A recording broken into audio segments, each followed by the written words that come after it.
먼저 말씀을 같이 보도록 하겠습니다. 출애굽기 15장 22절에서 27절까지의 말씀입니다. 제가 가지고 있는 구약 성경 105면에 기록되어져 있습니다. 구약 성경 105면에 기록되어져 있는 출애굽기 15장 22절에서 27절까지의 말씀입니다. 출애굽기 15장 22절에서 27절까지의 말씀입니다. 다 찾으신 줄 믿고 제가 먼저 한 절, 여러분이 한 절 이렇게 교독하며 읽도록 하겠습니다. 저부터 읽겠습니다. 모세가 홍해에서 이스라엘을 인도하매 그들이 나와서 수르 광야로 들어가서 거기서 사흘 길을 걸었으나 물을 얻지 못하고 마라에 이르렀더니 그곳 물이 써서 마시지 못하겠으므로 그의 이름을 마라라 하였더라. 백성이 모세에게 원망하여 이르되 우리가 무엇을 마실까 하매 모세가 여호와께 부르짖었더니 여호와께서 그에게 한 나무를 가르치시니 그가 물에 던지니 물이 달게 되었더라. 거기서 여호와께서 그들을 위하여 법도와 율로를 정하시고 그들을 시험하실세 이르시되 너희가 너희 하나님 나 여호와의 말을 들어 순종하고 내가 보기에 의를 행하며 그 계명의 귀를 기울이며 내 모든 규례를 지키면 내가 애굽 사람에게 내린 모든 질병 중 하나도 너희에게 내리지 아니하리니 나는 너희를 치유하는 여호와임이라. 그들이 엘림에 이르니 거기에 물샘 열둘과 종려나무 이른 그루가 있는지라 거기서 그들이 그물 곁에 장막을 치니라. 아멘. 오늘의 말씀의 제목은 마라 앞에 서 있다면 이라는 제목으로 말씀의 은혜를 나누도록 하겠습니다. 철로 역정이라는 책을 들어보신 적이 있으시죠? 이 책은 존 버년이 쓴 책인데 성경 다음으로 가장 많이 읽혀지는 책입니다. 책의 내용은 이렇습니다. 어느 날 책을 발견한 크리스천이라는 사람이 자기의 삶이 잘못되었다는 것을 그 책을 보면서 깨닫게 됩니다. 그래서 자신이 살고 있는 멸망의 도시를 떠나서 천성을 향해서 가는 길을 나타낸 책입니다. 가면서 많은 어려움을 경험하게 됩니다. 많은 유혹을 받게 됩니다. 그때마다 전도자가 나타나서 길을 안내해 줍니다. 그런데 전도자가 알려주는 길은 항상 좁은 길이나 아니면 잘 보이지 않는 길을 안내해 줍니다. 전도자가 크리스찬에게 이렇게 말합니다. 자, 저기 좁은 문이 보이나요? 잘 봐요. 눈물을 닦지 말고 눈물을 통해서 봐요. 때로는 눈물을 통해서 더 선명하게 볼 수 있으니까. 전도자의 이 말 속에 우리가 걸어가야 할 길을 잘 설명해 주는 것처럼 보입니다. 우리가 가야 할 길이 잘 보이지 않을 때가 있습니다. 그런데 잘 보이지 않는 길이 눈물을 통해서 보면 그것이 보일 때가 있습니다. 고난을 경험하지 않고는 올바른 길을 보지 못할 때가 너무나 많습니다. 그런 의미에서 고난은 축복입니다. 고난을 통해서만 볼 수 있는 것들이 있기 때문입니다. 눈물을 통해서만 볼 수 있는 것들이 있기 때문입니다. 주변을 잘 살펴보면 어떤 분야에서 탁월한 능력을 발휘하시는 분들은 그 삶이 고난을 통과한 것을 볼 수가 있습니다. 성경을 봐도 그렇습니다. 성경의 인물들 중에 하나님께 쓰임받는 사람들은 다 고난을 통과하고 광야를 지난 사람인 것을 볼 수 있습니다. 마태복음 7장 13절 14절 말씀입니다. 같이 한번 읽겠습니다.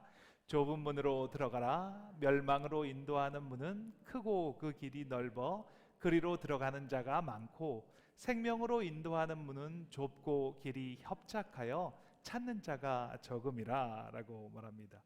그래서 하나님께서도 그 사람을 쓰시고자 할 때는 고난의 문, 좁은 문으로 인도하시는 것을 볼 수 있습니다. 오늘 본문도 하나님께서 이스라엘 민족을 사용하시기 위해서 좁은 문으로 인도하는 것을 볼 수 있습니다. 노예 생활을 하는 이스라엘 민족을 하나님께서 모세라는 인물을 통해서 애굽에서 나오게 해주셨습니다. 그리고 홍해를 가르시고 뒤에 따라오는 전차 부대를 수장시켰습니다. 이쯤 되면 그 사기가 하늘을 찌르고 어떤 것도 두려워지 않을 것 같습니다. 그런데 그렇게 하나님께서 인도하는 이스라엘 민족이 물이 써서 마실 수 없는 마라 앞에 도착을 했습니다. 한번 이렇게 상상해 보겠습니다. 지금 우리 모두가 이스라엘 백성이라고 한번 상상해 보겠습니다.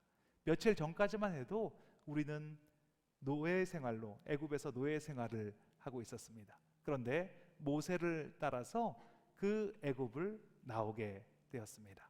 나오다가 바다를 만나게 되었는데 설상가상으로 뒤에서는 전차 부대가 따라오고 있습니다.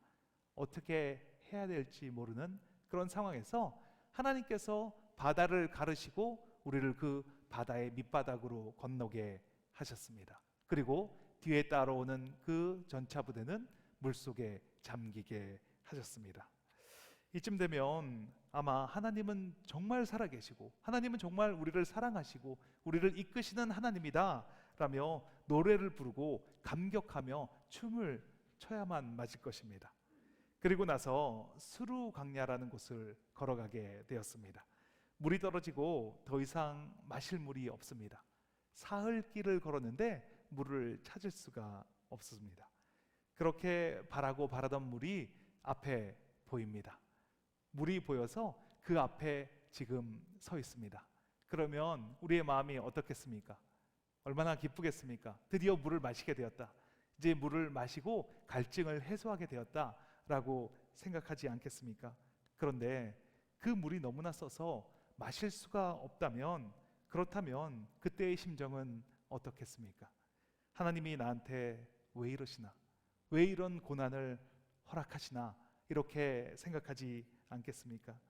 인생에서 가장 맛있는 물은 아마 목마를 때 마시는 물이 아닐까 생각합니다. 사흘길을 물을 마시지 못했다면 어떤 물을 줘도 마실 준비가 되어 있을 것입니다. 정말 그 물이 정말 못 마시는 물이 아니라면 마시며 갈증을 해소하지 않겠습니까? 그런데 지금 쓴물 앞에 서 있습니다. 물을 마실 수가 없습니다. 혹시 지금 저와 여러분이 실제로 그런 상황 가운데 서 있지는 않습니까? 고국을 떠나서 고된 이민 생활을 길을 걸었습니다.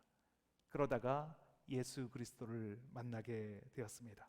사막과 같은 내 마음에 생수를 공급하시는 우물을 만나게 되었습니다. 그 우물을 마시며 그러며 그 은혜를 공급받으며 살아가고 있습니다. 그런데 그 우물의 갈라진 틈으로 세상의 쓴물이 스며들어오기 시작합니다.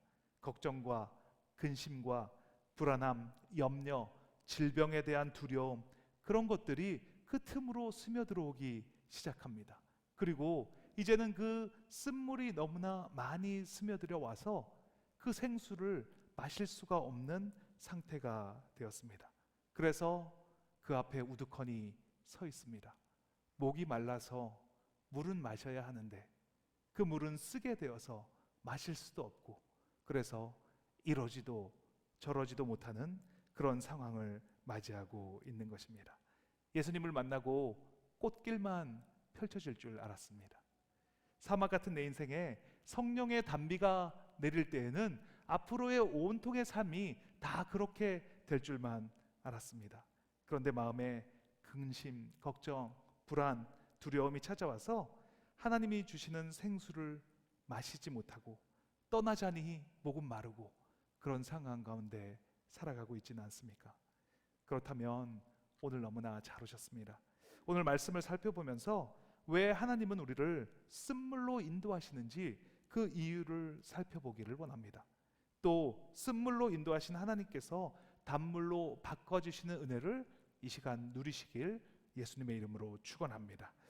마라 앞에 서 있다면 첫 번째, 마음으로 엘림의 축복을 그려야 합니다. 같이 한번 읽겠습니다.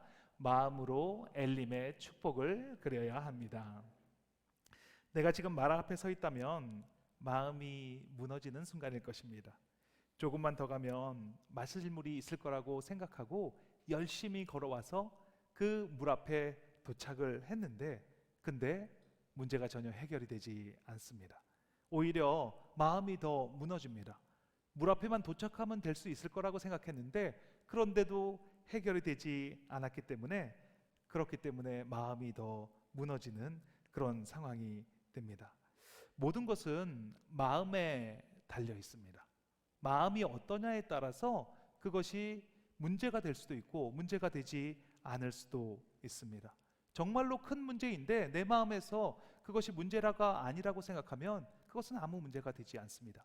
그런데 남들이 생각할 땐 정말 작은 문제인데 내 마음에서 이 문제를 어떻게 하지? 라고 생각하는 순간 그것은 나에게 큰 문제로 다가오는 것입니다. 잠언 4장 23절 말씀입니다. 같이 한번 읽겠습니다. 모든 지킬 만한 것 중에 더욱 내 마음을 지키라. 생명의 근원이 이에서 남이라. 이렇게 말합니다. 그럼 마음을 지키기 위해서는 어떻게 해야 할까요?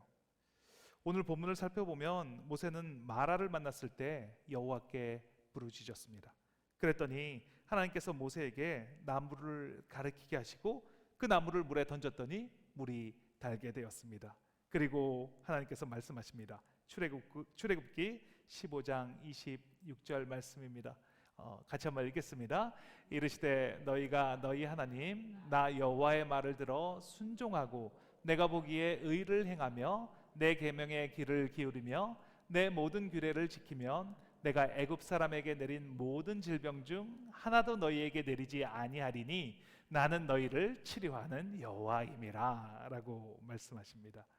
다른 것을 하기 전에 먼저 하나님께 초점을 두면 하나님의 음성에 귀를 기울이면 내가 너희를 보호해 주겠다라고 말씀하십니다. 문제보다 크신 하나님을 바라보면 넉넉히 이기게 해주겠다는 말씀입니다. 너희 마음을 허탄한 곳에 두지 않고 내 마음을 지키면 너에게 복을 내리겠다는 말씀입니다. 이 말씀은 마태복음 6장 33절의 말씀과 같은 말씀입니다. 같이 한번 읽겠습니다. 너희는 먼저 그의 나라와 의를 구하라. 그리하면 이 모든 것을 너희에게 더하시리라. 무엇을 먼저 해야 하고 무엇을 나중에 해야 하는지 우선순위에 대해서 말하는 것입니다. 눈에 보이고 귀에 들리고 손에 잡히는 것을 가지고 불평하고 원망하는 것이 아니라 먼저 그의 나라와 의를 구하라고 말하는 것입니다. 마라 앞에 서 있다면 다른 것을 하기보다 먼저 그 마음을 지켜야 하는 것입니다. 모세가 하나님께 나아가 부르짖은 것처럼 주님께 나아가 부르짖어야 합니다. 하나님께 나아가서 하나님이 주실 축복을 마음속으로 그려야 하는 것입니다.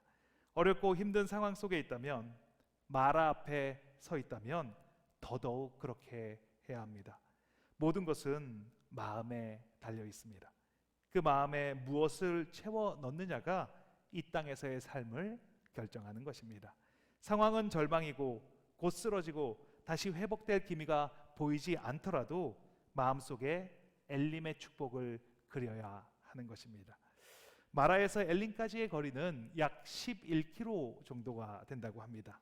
걸어서 한 2시간 정도면 도달할 수 있습니다. 마라에서 얼마 떨어지지 않은 곳에 그 가까운 곳에 엘림이 있습니다. 그런데 마라의 물이 쓰다고 거기서 주저앉아 버리면 엘림의 축복은 누리지 못합니다. 엘림의 축복을 마음속으로 그리고 그 이루어질 것이 믿어야 합니다. 만약 엘림의 축복이 11km만 가면 있다는 사실을 알고 있었다면 마라 앞에 서 있다고 해도 두렵지 않을 것입니다. 얼마 떨어지지 않은 곳에 샘이 12개나 있고 그리고 종려나무 70그루가 있는 엘림이 있다는 것을 알고만 있다면 마라의 물이 쓰든 달든 그것은 나가 상관이 없습니다.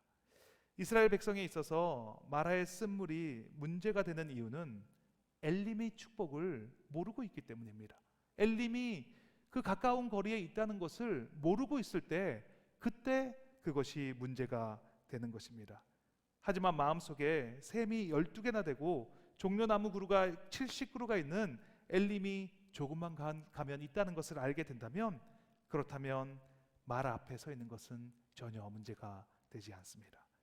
지금 가장 힘든 상황이 해결될 것이 마음에 그려진다면 그렇다면 그것은 별로 문제가 되지 않는 것입니다. 질병이 치유가 될 것이 내 마음속에서부터 믿어진다면 그 질병은 아무리 큰 질병이라고 해도 문제가 되지 않습니다. 내 삶의 물질 문제가 아무리 크다고 해도 이것은 곧 해결될 거야 라는 그 마음속에 믿음이 있다면, 그렇다면 그 문제는 문제가 되지 않는 것입니다. 오래전 조용기 목사님이 쓰신 4차원의 영적 세계라는 책에 나온 간증입니다. 목사님이 신학교 시절 너무나 가난하고 돈이 없으셨습니다.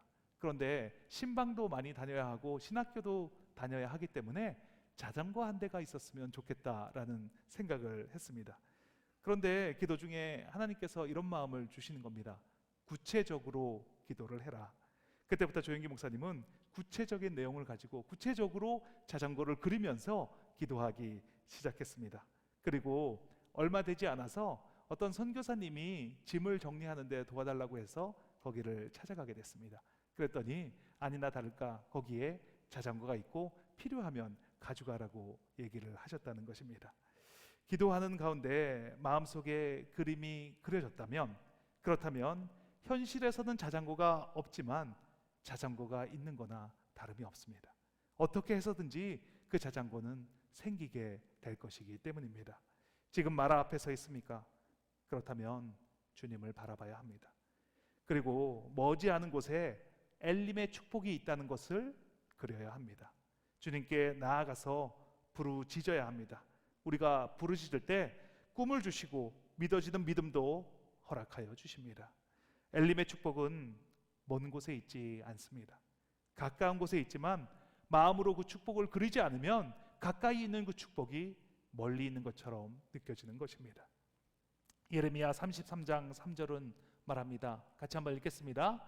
너는 내게 부르짖으라. 내가 내게 응답하겠고 내가 알지 못하는 크고 비밀한 일들을 이루리라. 그 주님을 의지하여 마라를 잘 지나갈 때 엘림의 축복을 받아 누리는 저와 여러분이 되시길 예수님의 이름으로 축원합니다. 마라 앞에 서 있다면 두 번째, 내면이 성장하는 기회로 삼아야 합니다. 같이 한번 읽겠습니다.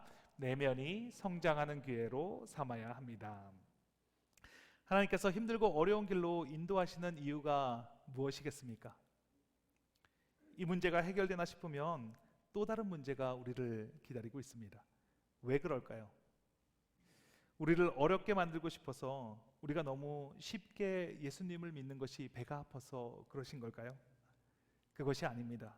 하나님의 관심은 우리의 내면의 성장에 있습니다. 우리의 영적인 성장에 온통 관심을 가지고 계시기 때문입니다.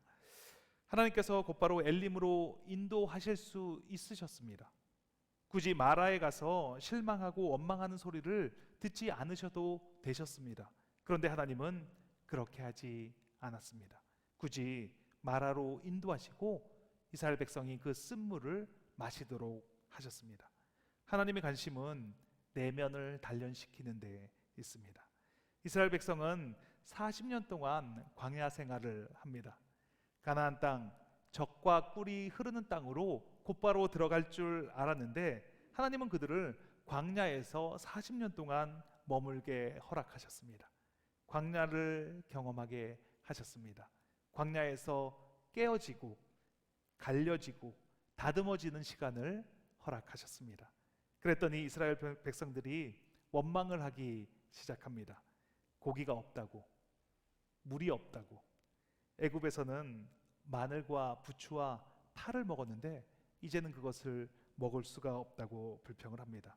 이스라엘 백성은 상황을 보고 판단을 하고 있는 것입니다. 홍해가 갈라지고 애굽의 전차가 다 수장이 되는 상황이라면, 그렇다면 우리에게 물을 주실 것은 당연한데, 그런데 쓴물을 주시기 때문에 불평이 나오는 것입니다. 아니, 홍해도 가르친 하나님께서, 우리를 인도하시는 하나님께서 왜 우리에게 쓴물을 주냐고 불평을 하는 것입니다. 상황을 보니 모세가 시내산에서 늦게 내려옵니다.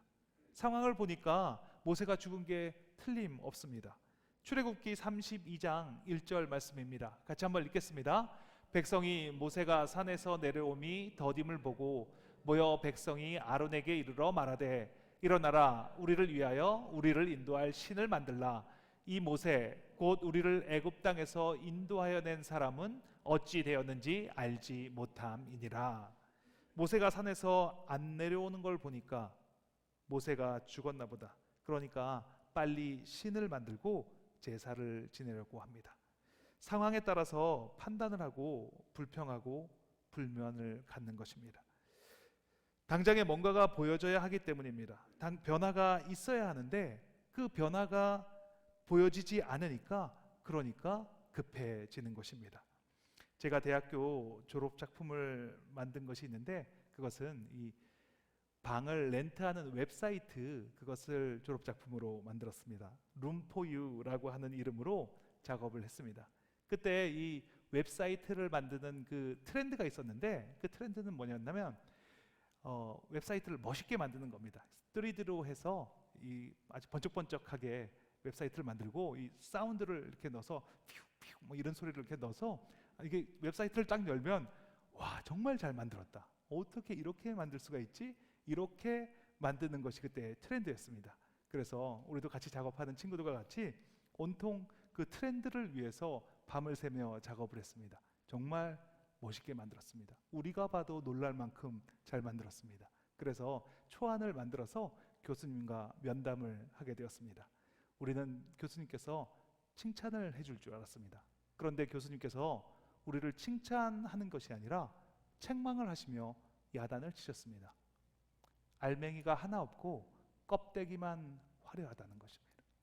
그 안에 내용, 컨텐츠는 제대로 짜놓지 않고 보이는 겉모습만 너무 화려하게 만들었다는 것입니다.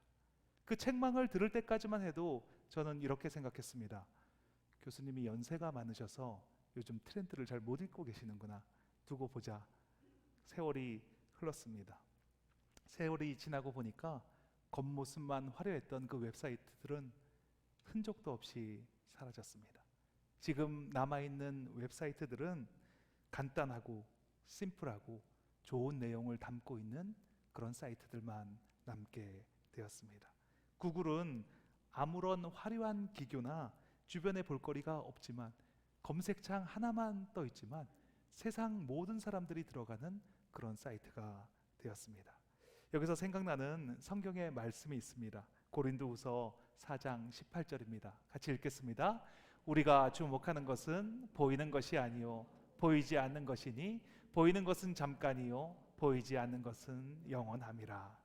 보이는 것은 정말 잠깐입니다. 시간이 지나면 우리는 얼마나 내실이 있는가에 주목을 하게 됩니다. 하나님도 마찬가지입니다. 겉사람은 부패하나 속사람은 날로 새로워지기를 원하고 계십니다. 하나님은 그 보이지 않는 우리의 속사람, 영원한 부분이 성장하기를 원하시는 분이십니다. 그 안에 성품이 변화되기를 원하시는 분입니다. 성령의 열매를 맺으며 살아가기를 원하시는 분이 바로 하나님입니다. 변화된 성품, 좋은 성품이란 것은 온유하고 친절한 것만을 말하는 것은 아닙니다. 좋은 성품이란 상황에 따라 결정하는 것이 아니라 진리에 따라, 원칙에 따라 결정하는 것을 말합니다. 하나님의 결정은 언제나 옳습니다. 그 이유는 하나님은 진리에 따라서 결정을 하기 때문입니다. 상황에 따라 바뀌는 결정을 하시는 분이 아닙니다. 우리는 보이는 상황이 좋아지면 하나님이 인도하셨다, 이렇게 생각을 합니다. 경제적으로 좋아지면, 원하는 일이 이루어지면 하나님이 하셨다라고 합니다. 물론 하나님께서 그렇게 하십니다. 그러나 그것이 주가 아니라 그것은 부수적인 것입니다. 내려놓음이라는 책으로 유명해지신 이용규 선교사님이 계십니다. 하버드 대학에서 박사학위를 받으시고 좋은 길로 갈 수 있는데 그것을 내려놓으셨습니다. 눈에 보이는 상황에 따라갔다면 좋은 회사에 취직할 수도 있고 나라에서 고위 공무원을 하실 수도 있었는데, 하지만 보이지 않는 진리를 따라서 갔습니다. 몽골이라는 나라에 들어가서 선교사로 헌신을 하셨습니다. 선교사님이 책을 통해서, 선교사님의 삶을 통해서 많은 사람들에게 영향력을 끼친 것을 나중에 볼 수 있습니다.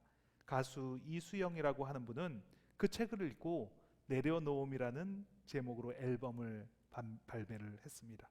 과거에 H.O.T라고 하는 아이돌 그룹이 있는데 아시는 분 있습니까 혹시? 예, 몇몇 계시는군요. 예, 그 그룹의 멤버였던 토니안이라고 하는 사람은 우울증과 대인기피증으로 술에 의존해서 살았다고 합니다. 그런데 그 내려놓음이라는 책을 읽고 심경의 변화를 겪은 것을 방송에서 간증을 했다라고 합니다. 미국의 망령에서 살고 있는 한 탈북자는 태국의 한 수용소에 있을 때 그 책을 받게 되었답니다. 그 책을 읽으면서 하나님을 만나게 되었습니다. 그리고 그는 선교사님처럼 살기로 결심을 합니다. 우리의 내면에 변하는 것은 진리를 따라갈 때, 그렇게 진리에 따라서 살아가는 사람을 만났을 때 변화가 됩니다. 그 진리를 따라가는 삶은 좁은 길입니다. 광야의 길입니다. 오늘 본문에서도 하나님은 이스라엘 백성을 진리의 길로 인도하셨습니다. 그것은 분명 그들을 가나안 땅을 정복하고 땅으로 정복하시기 위함이지만 하나님의 목적은 그게 다가 아닙니다. 그들을 단지 잘 먹고 잘 살게 만드는 것이 아니라 그 내면을 성장시키고 영적으로 성장시키는 길로 인도하셨습니다. 육체가 성장을 하려면 음식을 골고루 먹고 운동을 잘하고 잘 자고 규칙적으로 생활을 하면 육체가 성장을 합니다. 그것과 마찬가지로 내면이 성장을 하려면, 영적인 열매를 맺히려면 내 안에 성품이 성장해야 하는 것입니다. 말씀을 가까이 하고 주님과 교제하는 시간을 매일 갖고 내게 은혜가 되든지 않든지 꾸준하고 성실하게 말씀 앞에 머무는 시간을 가질 때 그때 내면이 성장을 하는 것입니다. 그 사람만이 내면의 성장을 경험할 수가 있습니다. 지금 마라 앞에 서 있다면, 내 인생이 지금 그 마라 앞에 서 있다면, 그렇다면 기뻐해야 합니다.